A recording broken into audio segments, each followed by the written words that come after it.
வருது. இவங்க வேற சாப்பிடக்கூடாது, விரதம் அது இதுங்கிறாங்க. இதெல்லாம் எனக்கு செட்டே ஆகாது.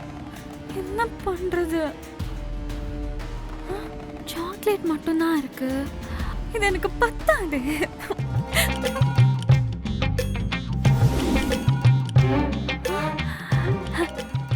பிரசாதம் வச்சிருக்காங்க. யாரும் இல்ல, சாப்பிட்டா தப்பு இல்லை.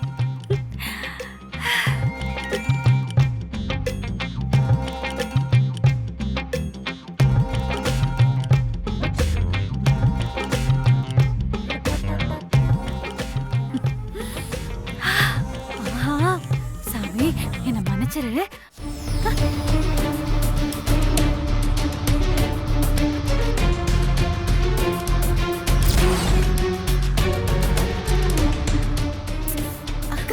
என்ன பண்ணிட்டு இருக்க நீ?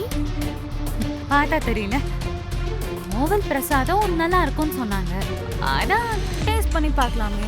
என்னக்கா விளையாடுறியா? அத்தை நம்ம கிட்ட ஸ்ட்ரிக்ட்டா விரதம் இருக்க சொல்லிருக்காங்க. பச்சை தண்ணி கூட குடிக்க கூடாதுன்னு சொல்லிருக்காங்க. நீ என்னடானா பிரசாதம் சாப்பிட போறேன்னு சொல்லிட்டு இருக்க? முதல்ல அதை கூட.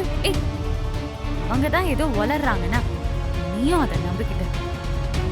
சாப்பிடாம விரதம் இருக்க சொல்லி எந்த கடவுளும் சொல்லல. அப்படியே இருந்தாலும் இது கோவில் பிரசாதம் தான். சாப்பிட்டா சாமி ஒன்னும் தப்பா நினைச்சுக்காது. வேணாக்கா, சொன்னா கேளு. இது நமக்காக இருக்கிற விரதம் இல்ல, ஊருக்காக இருக்கிற விரதம். நீ இதுல அலட்சியமா ஏதாவது பண்ணினா பெரிய தெய்வ குத்தம் ஆயிடும். அது உன்னை மட்டும் பாதிக்காது, இந்த ஊருக்கே பெரிய கேடு வந்துடும். தயவு செஞ்சு விரதத்தை ஒழுங்கா கடைபிடி.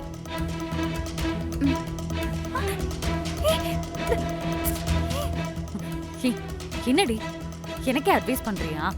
என்கிட்ட உன் ரூல்ஸ் எல்லாம் பேசாத. எனக்கு இந்த விரதம் அது இதுன்னு எந்த நம்பிக்கையும் இல்ல. எனக்கு பசிக்குது, நான் சாப்பிடுறேன். நீ வேணா விரதம் இருந்து உன் அத்தை முன்னாடி அப்படி நல்லவ மாதிரி ஆக்டிங் பண்ணு. என்னெல்லாம் ஃபோர்ஸ் பண்ணாத. அக்கா, நான் உன்னை ஃபோர்ஸ் பண்ணல. ஆனா இது சாமி விஷயம், நாம கவனமா இருக்கணும். ஒரு சின்ன தப்பு நடந்தா கூட அது ஊருக்கே பெரிய பிரச்சனை ஆயிடும். நம்ம எதுக்காக இங்க வந்திருக்கோம்? இந்த ஊர் நல்லா இருக்கணும், திருவிழா நல்லபடியா நடக்கணுங்கிறதுக்காக தானே. அத முறையா பண்ண வேண்டாமா? இப்ப என்னடி நான் முறை இல்லாம பண்ணிட்டேன்? பசிக்குது சாப்பிட போனேன். இது என்ன அவ்வளோ பெரிய குத்தமா? அதான் இவ்வளோ பேர் விரதம் இருக்கீங்கல்ல, நான் ஒரு ஆள் சாப்பிட்டா எதுவும் தப்பாயிடாது. சும்மா எனக்கு அட்வைஸ் பண்றதை நிறுத்திட்டு வேலை என்னமோ அதை போய் பாரு போ.